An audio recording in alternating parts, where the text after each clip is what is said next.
Hello, everyone. This is Kevin Schaefer, Director of Program Support for the Supporting Inclusive Practices Project. We met in Module 1, so I won't go through introductions again. In Module 1, we focused on the very specific Universal Design for Learning term, the variability of learners. Through the variability of learners, we're able to address and instructionally plan for the diversity of learners within our educational system. Module 2, we will also focus on a very specific Universal Design for Learning term, expert learners, and how we might utilize the UDL framework to develop expert learners through proactive lesson planning. As in Module 1, you have access to resources on the Padlet that can be accessed at padlet.com/S,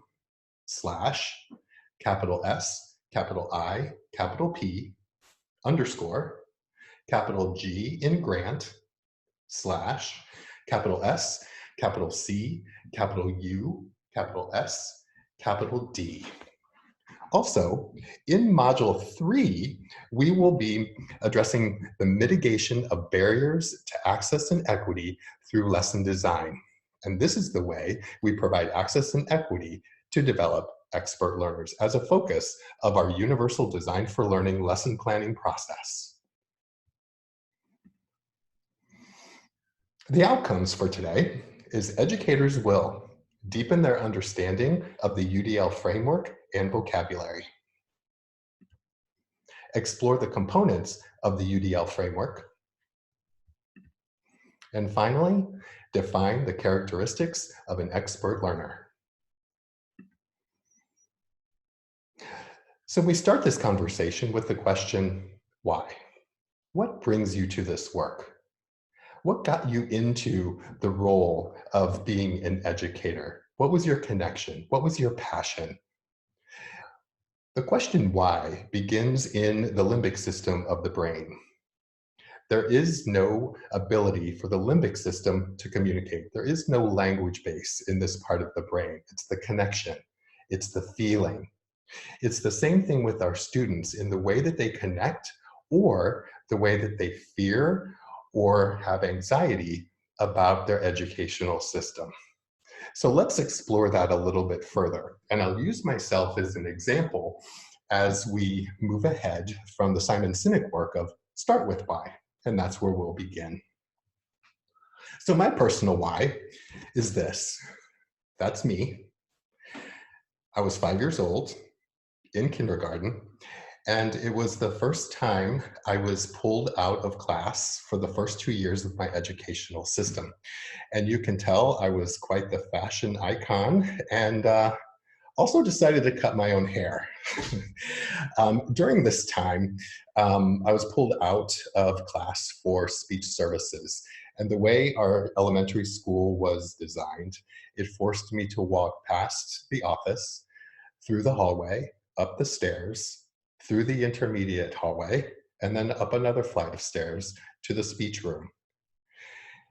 50 years later, I can still access the emotion of not knowing why I was being pulled out of class and separated from my peers as no one else was. And I feel that emotion to such a deep level that I remember the names to this day of the 2 students that were in the session prior to mine.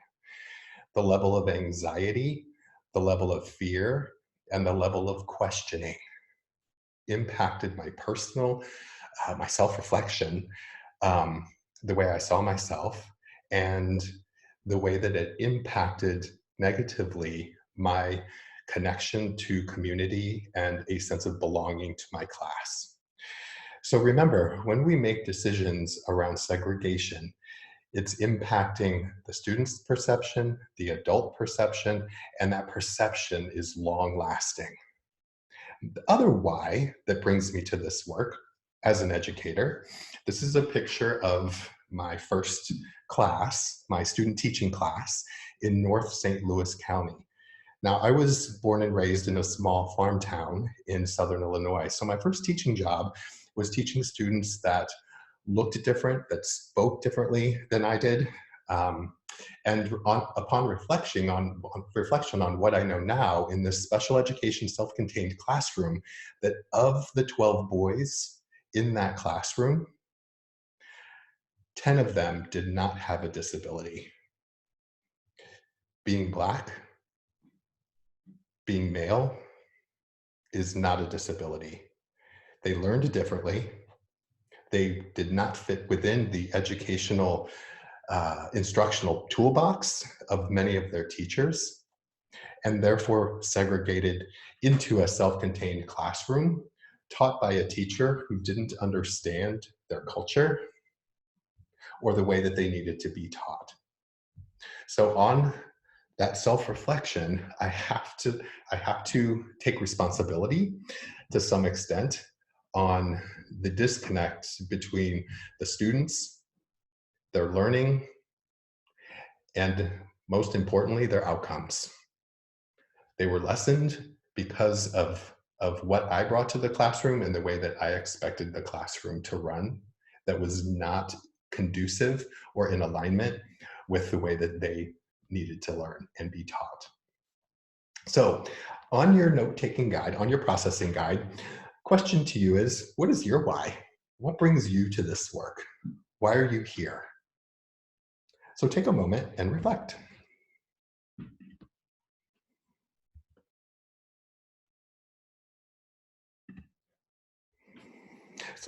So as we get started, talking about inclusion, let's talk a little bit about what inclusion is. It's a mindset, it's a way of thinking, it's a culture. It's creating a common culture at a site, within a district, within a county office, that all students belong. All students have the opportunity to learn, and there's a level of equity that is part of all of our decision making. It is not a curriculum, it is not a toolbox, it is not a program that we run or a classroom in our school or a favor that we're doing for someone.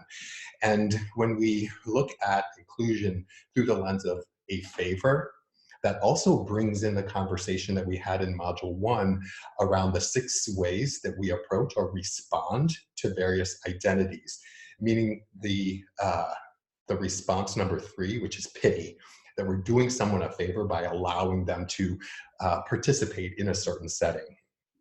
Inclusion is who we are, and it is who we must strive to be.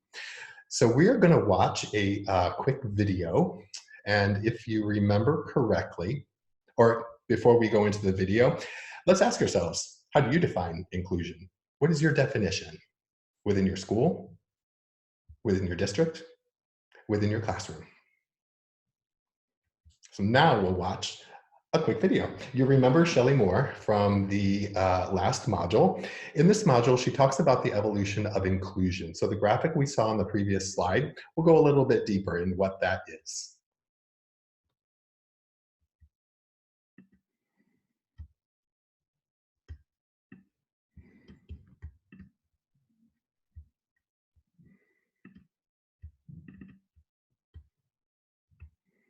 Welcome to 5 More Minutes, useful videos in 5 minutes or less that support the teaching and learning of all students. I'm your host, Shelley Moore. Today's topic is the evolution of inclusion.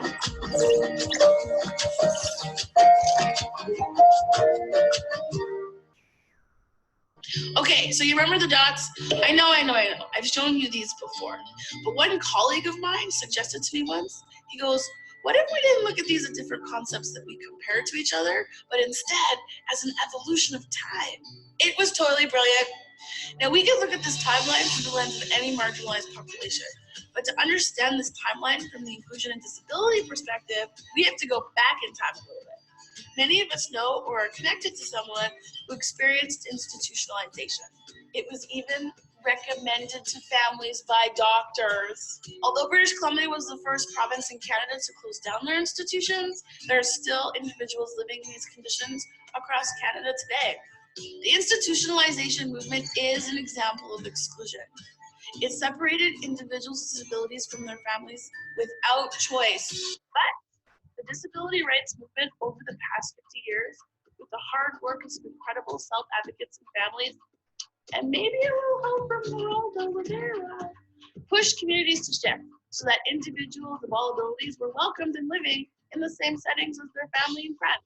This shift from institutions to communities, this was the start of the inclusive evolution. We have movement, but can we do better? Although many individuals are no longer excluded from their families and communities, they were, and let's be honest, they still are, expected to attend segregated schools or self-contained special education programs that are totally separate from the rest of the school community. And so parents started to ask some very good questions. You see, children with disabilities have siblings without disabilities, and families wanted all their kids to have equitable access to community-based education together. Kids started to be integrated into classrooms with their peers. They're in math together. They're in gym class together. They're eating lunch together. Kids are together. This is better. The shift from segregated to integrated schools and classrooms, this is the next step in the evolution of inclusion. We have movement, but can we do better? Well, this is where things get tricky, because integration, it doesn't take long to realize that just being together, it's not enough. Although in the same classroom, students with disabilities are often just that. They're physically in the classroom. They may sometimes have parallel activities, but mostly it's loosely connected classroom tasks. Now, you don't need me to tell you that just physically sharing space and time is enough to make you feel like you belong in a community. I mean, come on, there are Disney movies made about this. Breathing the same air is not enough. Do you remember the Titans? I do. The evolution from integration to inclusion is now the topic of many conversations in communities and schools around the world. How do we support individuals to be meaningfully included and not just physically integrated? It's not just about where kids go in their day, but why. What is the purpose to the places that they go? It's now school-based teams and staff that are asking questions about how to do this. How can we support purposeful and meaningful placements for kids with disabilities? In inclusive classrooms and schools, students aren't just present, but they have roles and responsibilities in their classrooms and also meaningfully connected to their peers. This is inclusion. So there you have it, my friend. A brief history of inclusion in about 5 minutes. If this is interesting to you, though, definitely investigate your local history as well, because every community is in a different place in this journey, and it's so valuable to know where we come from. The other thing, though, is looking at these visuals as a timeline. It really helped me to shift my own thinking from which bubble am I at or not at, and shift to more about where are we now in our inclusive journey and what's our next step.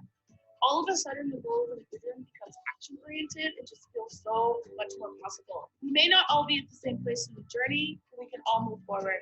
We can do better. And so this is the question I'm going to leave you with today. Can we still do better? Do you think there's another evolution in inclusion? What might that be? How can we inch even more forward to make inclusion better? Thanks, Geraldo.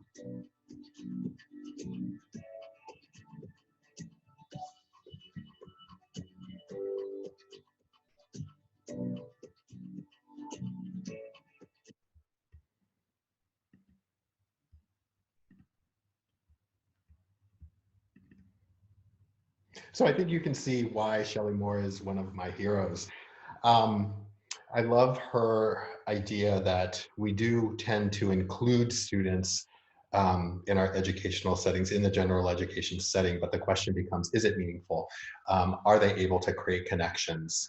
Are their educational programs sequenced and designed in such a way that they're able to continue to move forward? And I did want to make another caveat, a reminder from Module 1 that even though the bent of the modules is through a lens of special education, we have to ensure that we look at the various identities of students, their language abilities, socioeconomic, and let's also not forget students who are advanced, and making sure that they're not only included, but also moving forward at a trajectory that is meaningful to them. So you see the icon. So there is a couple questions on your processing guide. Self-reflect on how inclusion is defined in Sacramento City Unified School District. Is there a cohesive definition of what that looks like, or moving toward more inclusive environments for students who have been typically marginalized? And again, think of Patrick Foraker from Module 1. And be sure to listen to the video link of Beth and Patrick Foraker. The second question on your processing guide is, what would doing better look like? It was a question that Shelley asked. We all have to recognize that we are where we are. What would be the next step, either in your classroom with the students on your class list, or within your school in developing structures, policies, practices to improve the inclusive culture within your setting? So let's talk a little bit about what inclusion is and what inclusion is not, and kind of self-reference. Where are you? Where's your school? Where's your district? It is educational equity and access for all. It's not dump and hope. Dump and hope gets at the integration of students, but not really the planning to make sure that they're truly connected. It is a sense of community and belonging. It is not a general education setting with a one-on-one untrained aide. We have to make sure also to include all of our staff within the culture of inclusion and make sure that there's professional development offered so that our paraprofessionals, paraeducators, aides, really understand who the students are that they're responsible for working with, and what types of accommodations and modifications based around each of the identities, whether it's language, whether it's students who are advanced, students with special education needs. Inclusion is educational benefit. The question is, are students benefiting from the education that's being provided to them? It's not just mainstreaming. And here, let's really define the difference between mainstreaming and inclusion. Mainstreaming is when students are visiting into a general education setting. That is not their home base. Inclusion is that the home base is in that general education setting. The students have connections, community, and a sense of belonging. That is their starting place. If they're pulled out, they still have that home base of general education with their typically developing peers. It is independence and interdependence. It is not line of sight inclusion. Line of sight inclusion is, you may have seen the cartoon with the students looking over the fence, and they each have different sized boxes, and they're looking over the fence at a baseball game. And the question is whether or not the students have the opportunity to play in the baseball game, or they're standing on the other side of the fence watching others play. Line of sight inclusion is students who are looking over the fence, but not truly involved. Inclusion is the philosophy that all students can learn. Do we truly believe that? That's the question. It's not just done for compliance.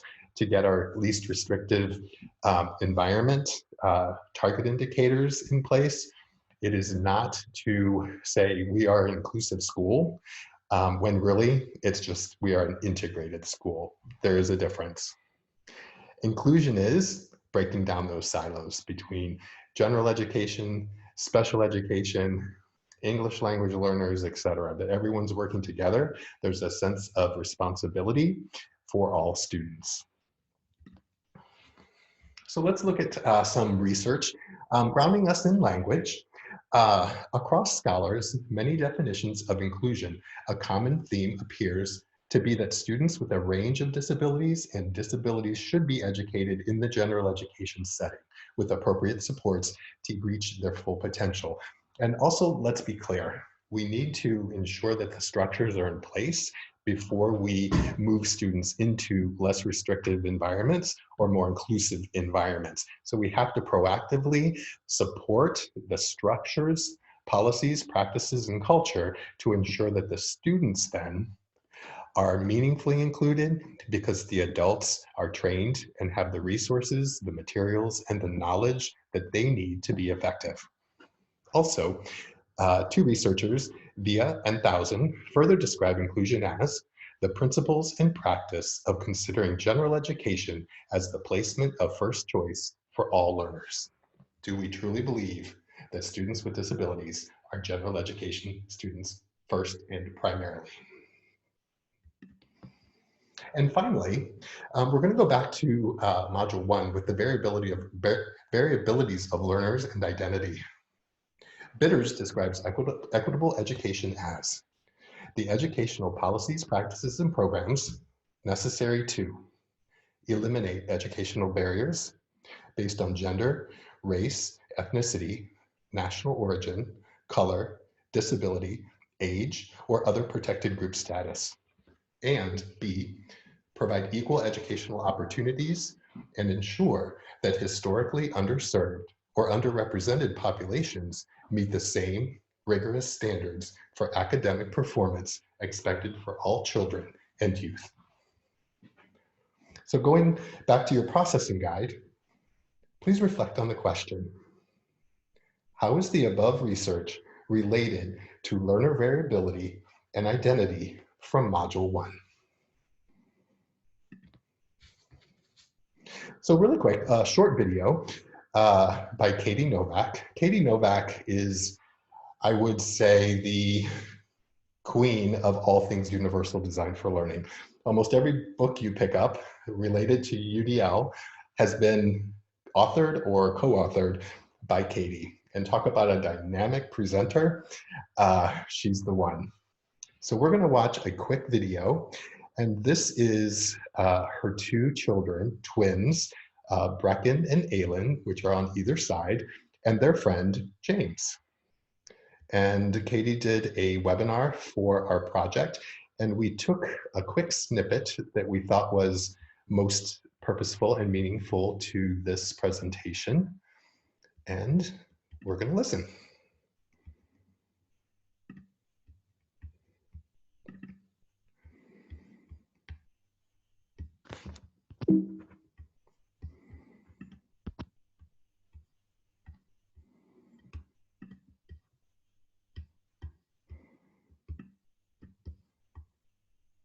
Brother, the bookend, and that's one of their best friend, James.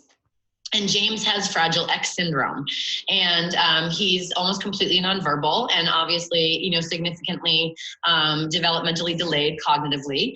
And they are just the three best of friends. And the really cool thing about this story here is that, you know, Aylin, you know, from the first time she met him, she was like a warrior for James. And so when he was in first grade, when he gets really excited, he flaps his hands a little bit. And so he was running outside doing tag, and he was flapping his hands, and a bunch of little girls went up to him and said, "Why do you always do that with your hands?"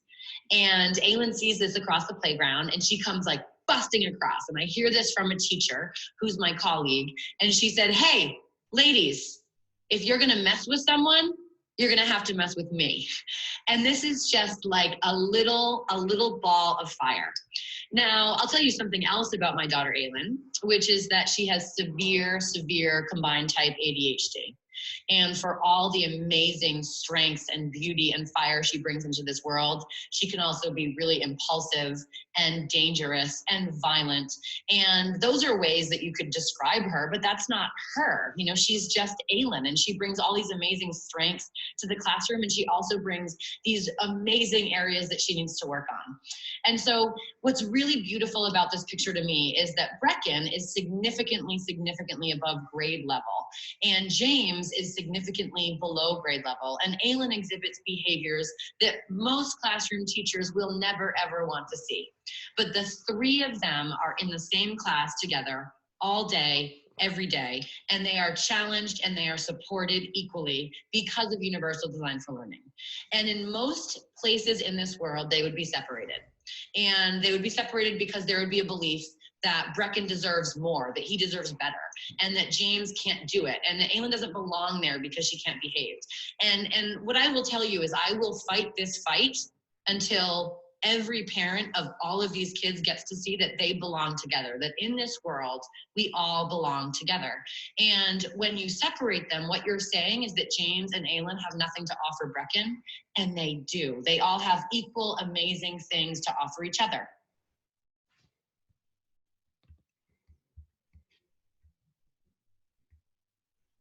So I think you can understand why I think both Shelley and Katie are my heroes in this world. They are at the forefront of everything related to inclusion and universal design for learning for so many reasons and for so many positive outcomes for all students.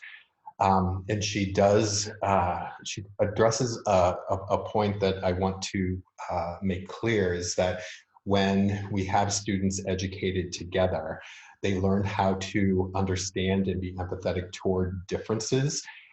In our educational environment, we separate students, and then when they graduate and leave our system, we expect them to magically come back together and be successful and understand how to collaborate, how to communicate, how to emotionally connect to their peers, when we've actually separated them and lowered their ability to do that. So in your processing guide, we've asked 3 questions. Do you agree or disagree with Katie Novak's perspective? What do Brecken, James, and Aylin have to offer each other? And who is valued in our educational system and who isn't? As we consider these questions, we also have to go back to the ideas, how do we do this? What does this look like through access and equitable instruction, as well as systems and supports and schedules that allow for teachers to be successful, and therefore connecting with students and understanding the ways in which they need to be successful. So let's get into universal design for learning, access and equity-based lesson planning. So I'm going to keep reiterating, UDL is not a special education thing or even a general education thing. It's just an ed thing. It's the way we do business. It's the culture of the educational setting in which we work. So a quick activity. I'd like you to answer this question, and there's space on your processing guide to do that. In my opinion, the #1 quality of a student who is college, career, and civic life ready is blank, because blank. And reference back to Patrick Foraker, when he was in elementary school or preschool, what qualities, what characteristics do we need to ensure that he has by the time he goes to college so that opportunity is open to him?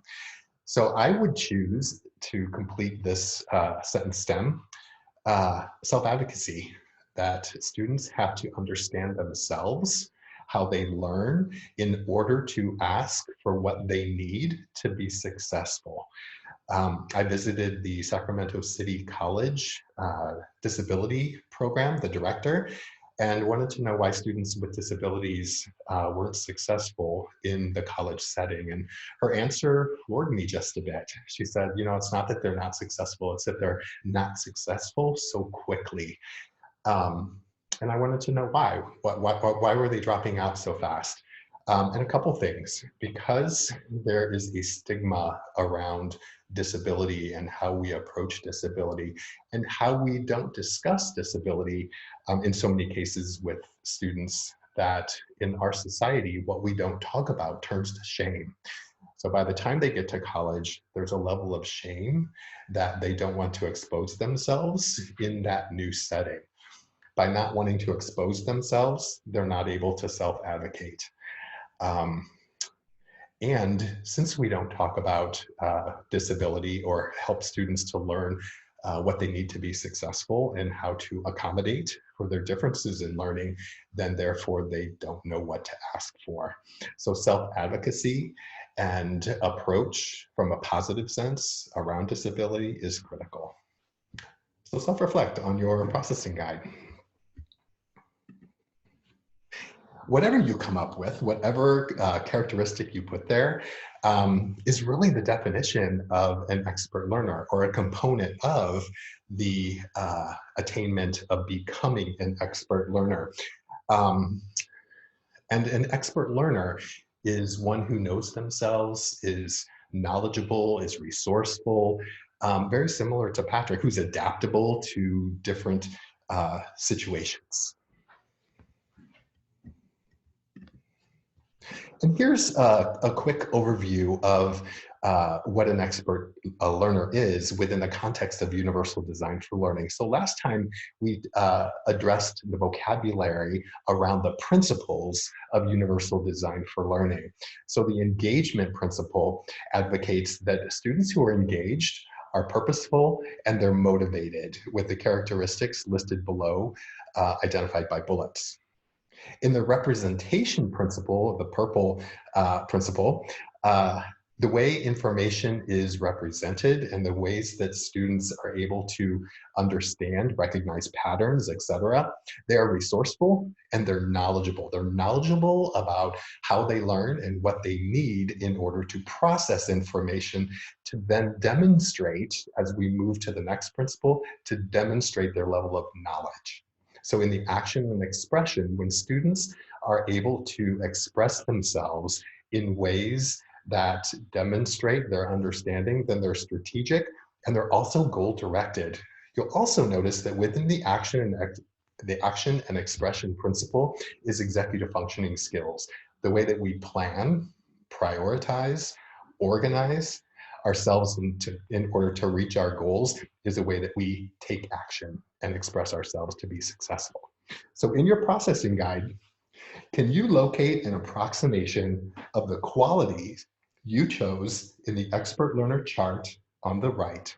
So you chose a quality on the left of what a college, career, and civic life student looks like.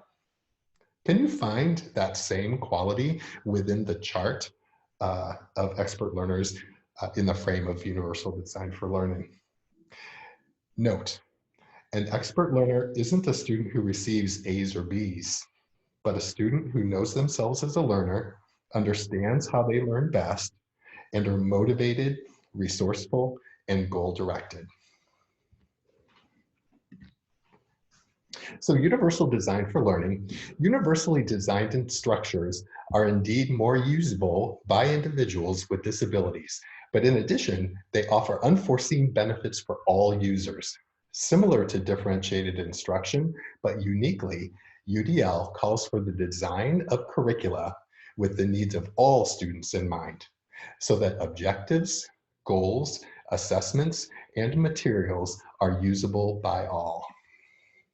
So this is another video that I included. We won't have time to watch, but I wanted to make sure that you were able to access the video on the difference between universal design for learning and differentiated instruction.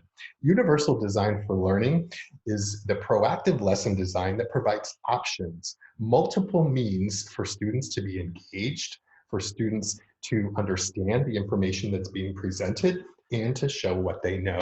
For differentiated instruction, it's specific to student needs. Universal design for learning is addressing all students in order to access the information. So that's an example of what the differences might be that you're able to watch on your own. So the question becomes, is our learning environment welcoming? UDL is the proactive design of curriculum and instruction to ensure they are educationally accessible regardless of modality preference, physical or sensory abilities. Just as physical barriers exist in our physical environment, curricular barriers exist in our instructional environment. So we watched the Signs Restaurant. That's a perfect example of physical barriers that disallowed for the adults to attain competitive, integrated employment. So think about curb cuts. Curb cuts are designed for individuals in wheelchairs, but who uses curb cuts? Mothers with strollers, mothers and fathers with strollers, joggers. So just as Shelley Moore said, if we design for the 7-10 split, those pins, we're actually designing for everyone. We design curb cuts for a specific population. It's used by all. Same thing with closed captioning. I've used closed captioning on the videos. Even though it's designed for individuals that are deaf or hard of hearing, we also utilize closed captioning in the broader population. Think about being on the treadmill. We're listening to our headphones and we're reading the TV. Same example. And a cartoon that's indicative of universal design for learning. The student in the wheelchair says to the custodian, "Could you please shovel the ramp?" And he responds, "All these other kids are waiting to use the stairs. When I get through shoveling them off, then I will clear the ramp for you." He says, "But if you shovel the ramp, we can all get in." What that means by providing options, multiple options for different ways to reach the goal, which is to get into the school, all students have access, not just those that are able to use the stairs. So clearing a path for people with special needs clears a path for everyone. So on your processing guide, explain how providing multiple means of access or choice allows for the development of expert learners. So we're looking at the guidelines. These are called the guidelines, even though they include the principles, guidelines, and checkpoints. And we're going to learn a little bit about reading the guidelines, as well as how they're organized. So first, we talked about the principles. There are the 3 principles. Each column is a principle. There are 9 guidelines. There are 3 guidelines within each principle. And then we also talked about the checkpoints. Checkpoints are the bullets within each guideline, within each of the 3 principles. Now, one other piece to this, when we talk about engagement, representation, and action expression, think about it from the student's perspective. How are students engaged? How is information represented so they understand it? And what are the options for students to demonstrate their knowledge? So in the engagement principle, that's your non-cognitive area. That's your limbic system that we talked about. It's how students are engaged in the information so that they're connected. In the representation principle, that is our input. That's our receptive language. It's information in to the student. And we want to make sure that the students not only understand the information, but that it gets into long-term memory. And then action and expression. From the student's perspective, it's how we take action. And if you want to write a word that demonstrates the action and expression, it's verb, V-E-R-B. Every standard, every lesson objective has a verb that students have to do something. The way in which we allow them to do something will tell us whether or not they've mastered the goal, whether they're working toward the goal. But if students don't have multiple ways to demonstrate, we may never get the information we need to design lessons within the zone of proximal development. Now, you will also notice that there are tabs to the left. So the access row is the guidelines that are more focused on external of the student. It's more teacher focused, where the teachers are recruiting interest.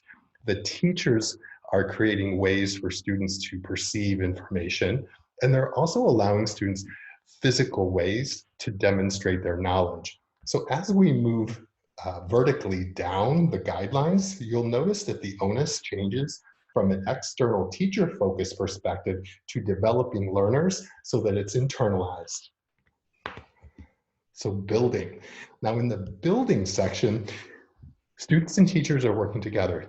Teachers are working to build the skills within the students so that eventually they'll be able to internalize those skills and be able to self-reflect and comprehend and identify which executive functions they need to employ.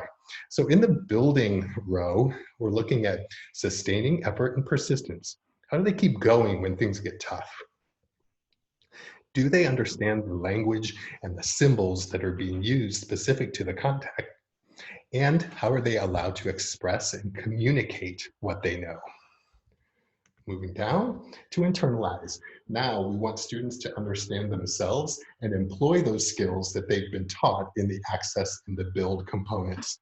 So how students are able to self-regulate, comprehend information, and then again, employ their executive functioning skills, all to meet the goal of the lesson. And that's all going down vertically to create the foundation of developing expert learners. So let's just go through a little bit of information on each of the three principles, and then a couple visuals, charts that may help you identify certain areas within each principle that will help with instruction. Also notice at the bottom of the page that there's a link to the interactive guidelines that, as we said before, you click on any piece or part of the guidelines and it will take you to more information, suggestions for instruction. So beginning with engagement, we're looking at multiple means of engagement. And again, this is your limbic system. This is the area of the brain where there's no language, but it's how learners get engaged, stay motivated, how they're challenged, excited, and interested. Not every student will come to the educational setting with this level of skill. So these are the areas that are non-cognitive that need to be taught. It's also our fight or flight. So we have to understand that between cognition and emotion, that if there's a level of anxiety or fear within the student regarding their educational process, programs, settings, then they're less likely, there's less capacity within the brain for them to learn academic information. Within your processing guide, you will find this chart that moves from the actual guidelines and checkpoints on the left to a translation of what those mean within the educational setting. And then you can self-reflect on what does that look like in your classroom? Because I think something to reflect on is that because universal design for learning is not a toolbox, that start where you are, take into consideration what you already do that's related to universal design for learning, and start off small. Pick a guideline, pick a checkpoint, pick a principle to start with and grow from there. So in the principle of representation, this is where we're wanting to get information into long-term memory, to move from short-term memory to working memory into long-term memory. So how we do that is through repetition and relation. Students have to create a relationship with the information that they've already learned into the information that we want them to learn, know, and be able to do. Repetition is hearing it again and again and again in different ways. So repetition and relation is what moves the information into long-term memory based on how the information is presented to students. That was an awesome worksheet, said no student ever. So within the recognition networks, it happens in the temporal lobe. It contains a large number of substructures that allow us to connect to previously learned patterns through the auditory, visual, tactile modalities so that the information is connected to something that there's a hook on previously learned information. It's how we gather facts, categorize, it's what we see, hear, and read, making sense of it all. And then again, in your processing guide, you will find a chart specific to representation. In your processing guide, you can take notes on each of these principles. You can identify what it currently looks like in your classroom. And then we're going to talk about next steps. Finally, action and expression. In the action and expression principle, this happens in the frontal lobes. This is the area of the brain where the planning and performing tasks take place. Think about students who are assigned long-term projects and whether or not they can meet the expectations, the goal of that long-term project. And how many times have we seen students the night before, or our own children, the night before trying to finish a project that they've been assigned for the last 2 weeks?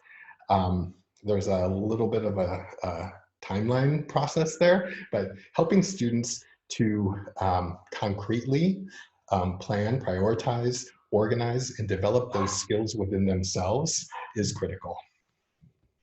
You'll also notice the very last guideline at the bottom, executive functions. That's what we're talking about. That's where we want students to be in order to employ those executive functioning skills necessary for various contexts in which they'll come in contact with. And then you have your chart for taking inventory of what this area of universal design for learning looks like within your classroom. Before we finish up with a quick video, in your processing guide, you'll notice at the very bottom of each of the 3 principal sections with the charts, answer the following question. What is one area of providing multiple means of whichever principle listed above you'd like to explore or improve upon? Use your Padlet for resources, and you have the Padlet listed there.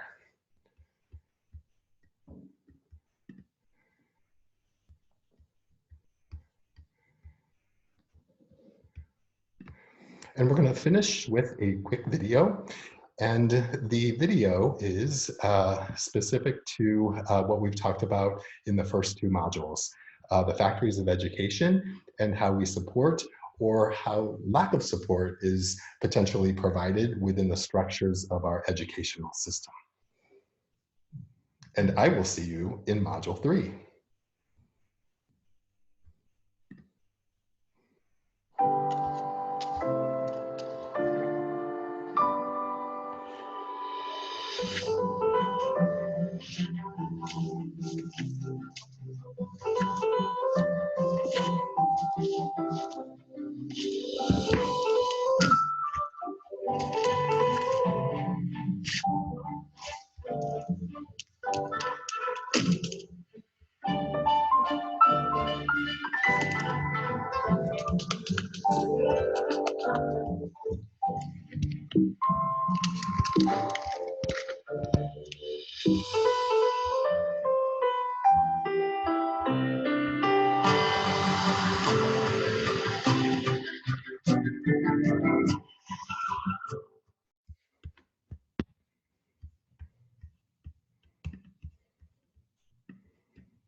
So I apologize. I don't think I was sharing my screen at the time.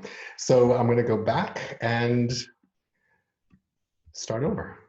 So I apologize. I guess we all learn from our mistakes and our failures. Next time I'll know.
Wishing you all well. I hope there is color in your life during these trying times, and I will see you in module 3. Be safe and be healthy.